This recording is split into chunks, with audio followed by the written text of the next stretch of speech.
Football Friday, and we're out here. And tonight my wife put the boys to bed. Yeah, it's Prezi. Perfect. Yeah. I know we taking a dub, cause I've been dying to win. We champions, we champions. Eyes on the prize, cause I know that it is mine to win. We champions, we champions. All right, everybody, like I said before, it is Football Friday. It's a very special Football Friday, and today we are coming at you from outside, and we have a very special guest, and he and I together have kind of decided to make this an outside episode because he and I have kind of been pushing each other, keeping each other accountable on our goals for our weight loss and for just staying in shape. Now, we have different reasons for that. Okay, he's trying to get ready for a photo shoot, and I'm just trying to be able to play with my kids and go coach my tail off as soon as this quarantine's over. So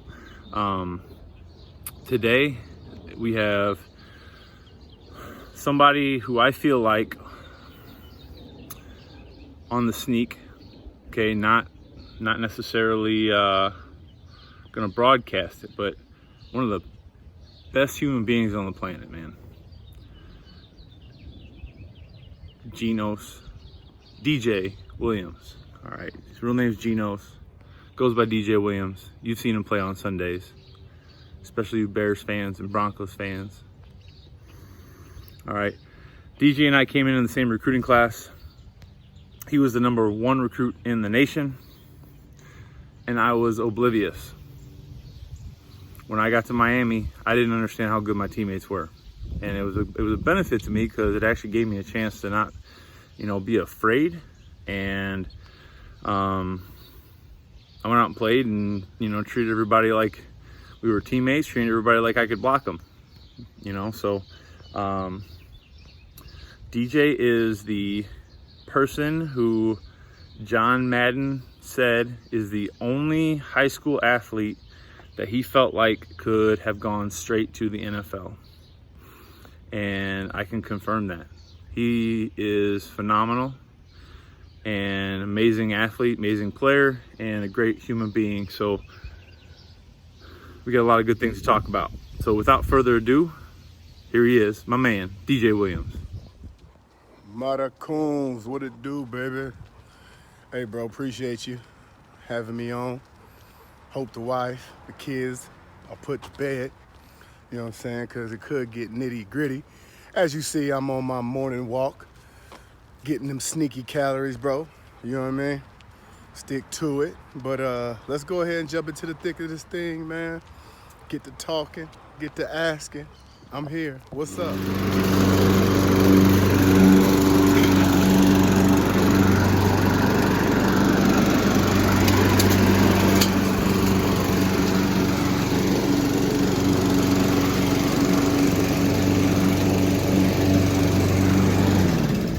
Okay, so I'm pulling a fast one right now.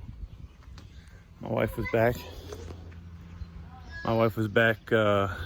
Doing the weed eating while I was mowing, and I was shooting my show, and she was coming back there. So I had to sneak away, act like I'm putting the grass cuttings in the bag. But all right, so anyway, DJ, phenomenal human being. Played for the Bears, the Broncos. My teammate at Miami for 4 years. Member of the De La Salle 150 some game streak. Phenomenal person. Glad he's here. All right, he last night, if you watched the Fiesta Bowl on ESPN, the replay on Thursday Throwback, or the week before when it was the 2002 game versus Florida State, he was on there. Now he's on my show. Kind of cool. It's my guy. Anyway, DJ, man, it's quarantine. First question we got: how has this quarantine affected you, and what has it changed for you? Anything different going on? I know I've reconnected with a lot of people, including you, a lot more since this whole thing started. And obviously this show started because of it. What you got going on now that we're all stuck and isolated? Oh man, I mean, just like everybody else, I didn't expect the quarantine to social isolation to affect my life as much. But honestly, I just been working out, man, working with myself, trying a bunch of different new things. Gotten into CBD, this company called Exemplify. All the wear and tear on my body from football. Just trying to work out, train smarter, be healthier. Forced to cook dinner every night. Didn't even know I could cook, but been throwing down in the kitchen. Definitely working hard on that Dyme Lyfe. We got some crazy stuff coming for the summer, UM related, and we also got we also have non-UM related items dropping this summer, fashionable beachwear. But yeah, I honestly been on a strict schedule.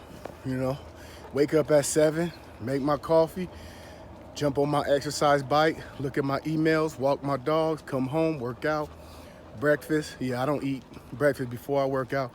Breakfast, then I jump right into my work day till about 5 o'clock. Take a little break around lunch, 3-ish. Around 5:30, walk the dogs again, come back, shower, cook dinner, maybe listen to an audio book. The last 2-3 hours before I go to bed, that's kind of my leisure time. Also mixing in the kids and the family thing as well. And if you don't follow him, first off, you can get some darn good material from DJ every day on Instagram. He gets some good talks on his way on his morning walk, so make sure you follow him on Instagram for sure. But his kids are awesome. Just he's a great dad. It's hilarious sometimes how awesome it is. But anyway, when I started out with my wife put the boys to bed, the thing that I really was wanting to do, and this was like one of the main things, was Fridays I wanted get college coaches on and have them talk to kids, not necessarily talk to kids, but talk to high school coaches about how to help your kids get recruited, because that's what this is all about at the end of the day, helping these kids in their lives be good husbands, good fathers, and go on and have success in life. And so today, since the NCAA changed the rule, I can't have college coaches on anymore. I'm excited to have DJ because DJ was a part of the De La Salle team that you see featured in When the Game Stands Tall. And DJ, you were part of that streak, and you've told me before some of the things that made it special and made it work, and why it was so why it was doable. And I think we saw some of the same things at Miami when we were there. But talk to us a little bit about the streak, how accurate the movie was as to what was really going on. And I want to hear about the commitment cards you guys did, because that was something that we tried to do a couple years ago as a team when I was at Plano. And then I kind of brought it to you, and you kind of told me the truth about like how exactly it was done and how important it really was to people. And so I just, this is the meat of the things today. Coaches, if you get anything out of my show ever, watch this segment right here.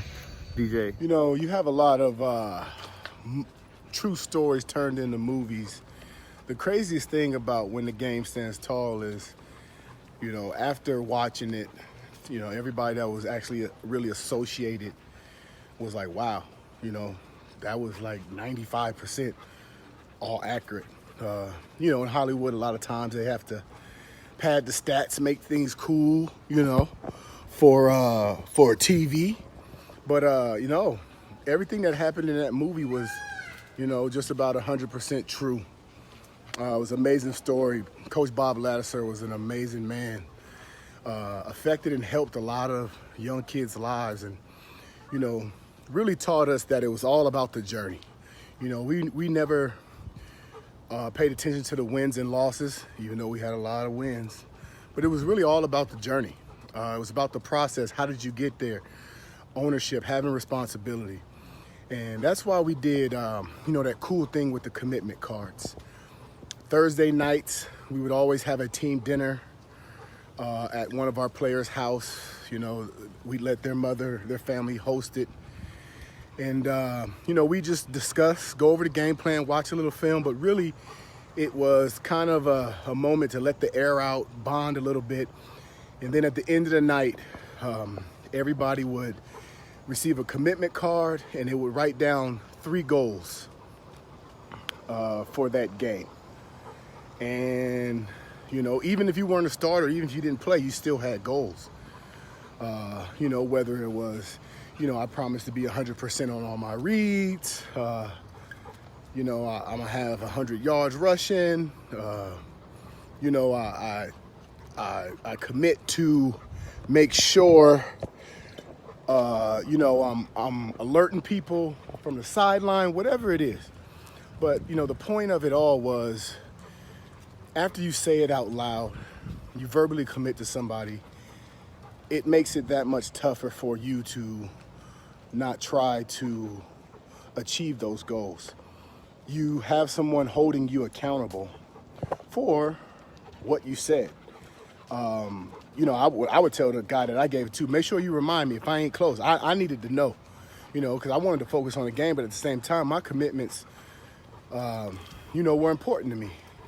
And really, to me, it just, come on, dog. To me, it just helps with the bonding and the building of the relationships. Because not all times that you get all of your commitments, right? Never can be perfect, never can be 100%. But you need goals, you need things to achieve, and that's what the commitment cards did to us. There was some crazy stuff written on those things, man. But again, it was a great time. You know, I implemented it before in the NFL because, again, it strips down the tough macho attitude and it makes it real. And you understand and you realize that, yeah, we're teammates, but we're brothers and we're bonded. And we actually have relationships that extend far past football. And some of us still hit each other up now, you know, with commitments from time to time. You know, it ain't always got to do about football, but if you got the chance or the opportunity to do so, I would, man. It's a great thing to do. Well, brother, that's very cool. And I know there are a lot of coaches out there that, you know, appreciate hearing that. And, you know, I, for one, that's something I want to implement with my team this year. So hopefully my players can see that and we can get something from it and try to be like you guys, you know. So so moving off football a little bit, kind of but kind of not.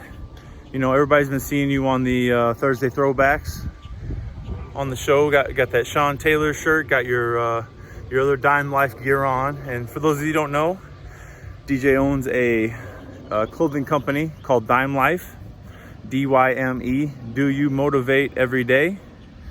Awesome concept.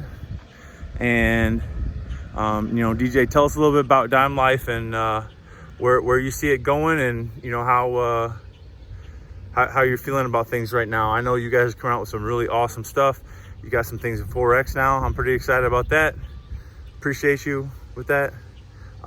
So let's talk some Dyme Lyfe. So Dyme Lyfe is definitely about to take off. You know, the corona, it ain't gonna stop the movement, man. We definitely finna take off. I got a lot of things up my sleeve. You know, I got a lot of fun active beach daytime wear. Again, that's not University of Miami branded. Dyme Lyfe originally didn't start out as a brand catered toward University of Miami. That kind of just organically happened. So I'm bringing that aspect back.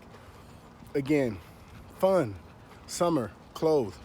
We're gonna specialize in shorts. I love to wear shorts. I'm not a pants type of guy. If it's an event that requires pants, I'm not going unless I have no other option.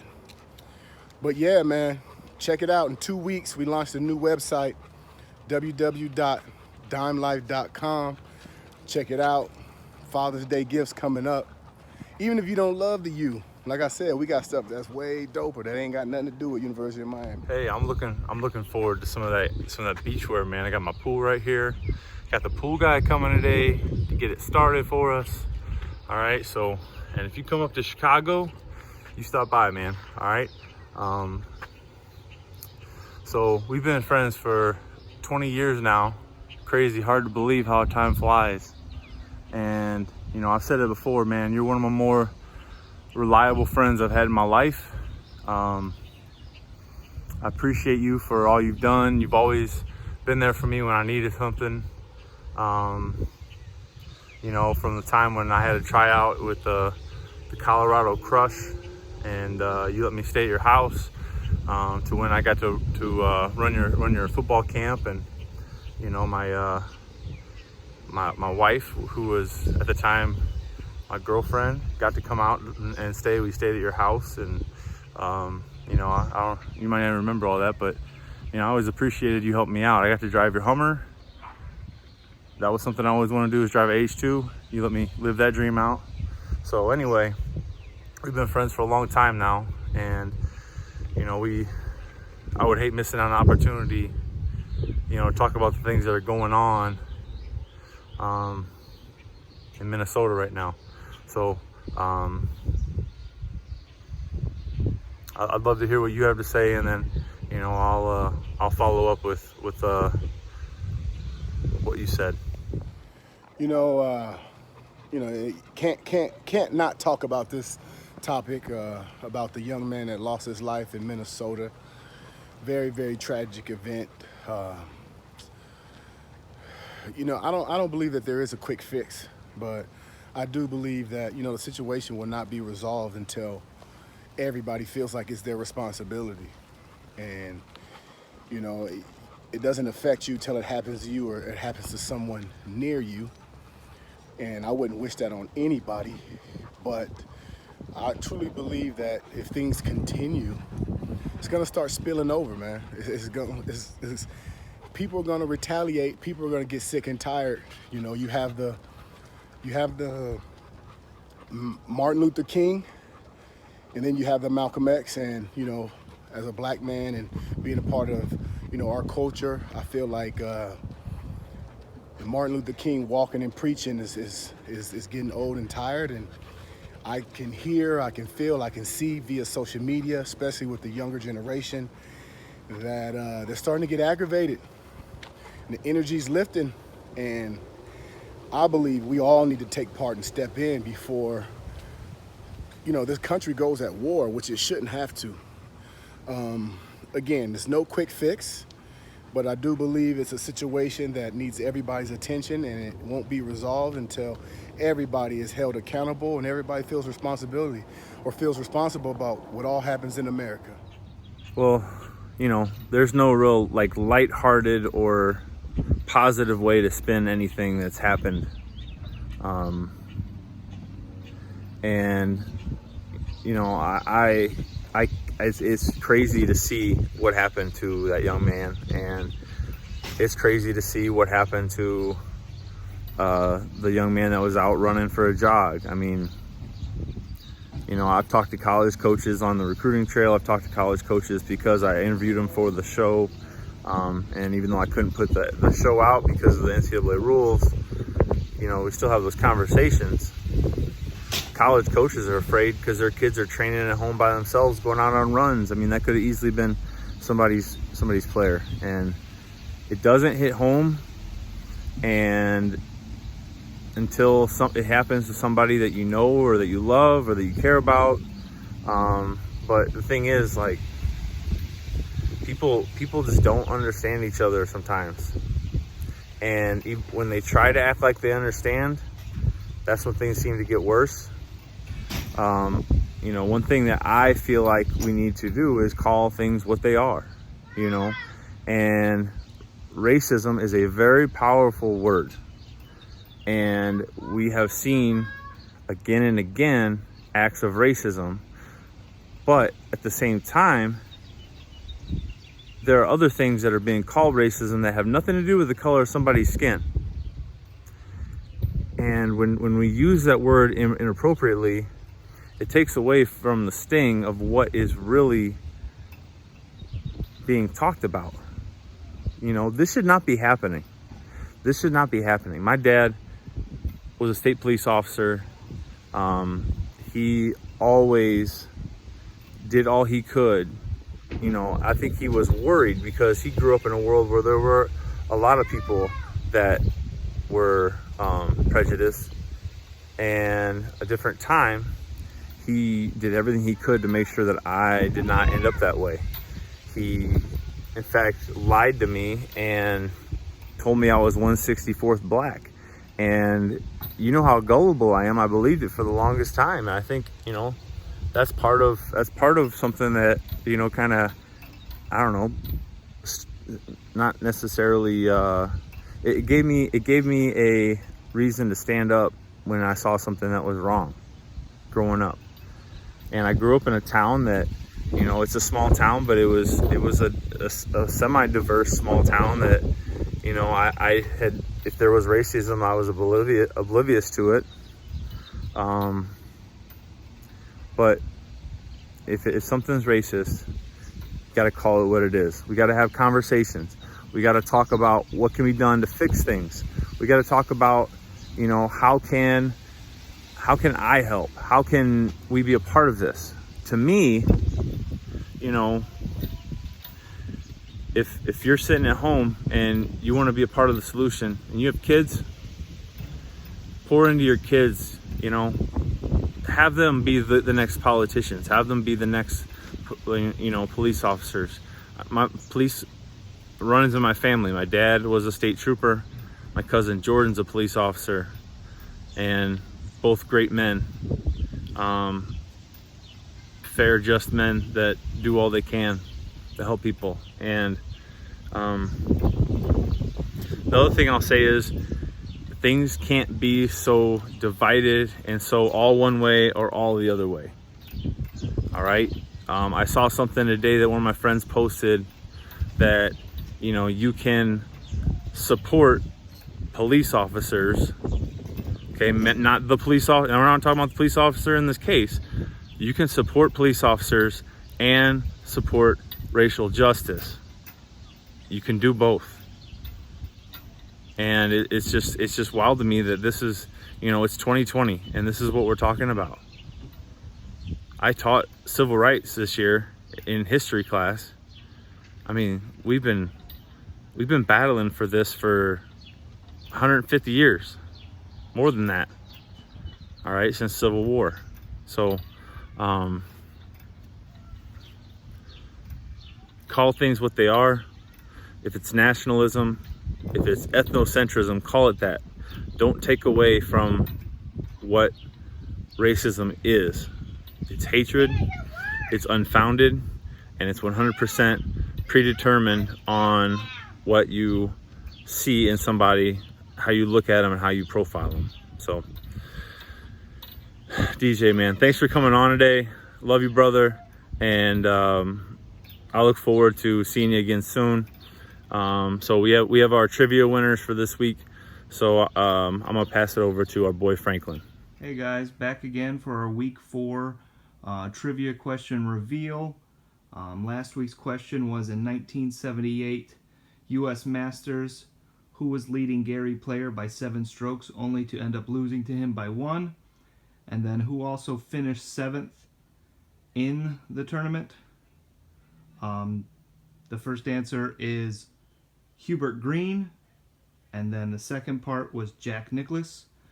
We had a few people submit answers to the trivia question. Only 2 were correct. Owls Fan 954 and Warped Eagle. Congrats, you guys will be entered into the big prize drawing. Hope to see you guys next week. All right, that's it for today. Thank you for joining us for Football Friday. I'll see you guys again on Sunday for Scripture Sunday with former Illinois State, Buffalo Bills, Peoria Pirates quarterback, and great friend of mine, Luke Drone. So thanks for joining us. Have a great weekend. Enjoy yourselves. Yeah, it's Prezi. Perfect. Yeah. I know we taking a dub, cause I've been dying to win. We champions, we champions. Eyes on the prize, cause I know that it is mine to win. We champions, we champions. I know we taking a dub, cause I've been dying to win. We champions, we champions. Eyes on the prize, cause I know that it is mine to win. We champions.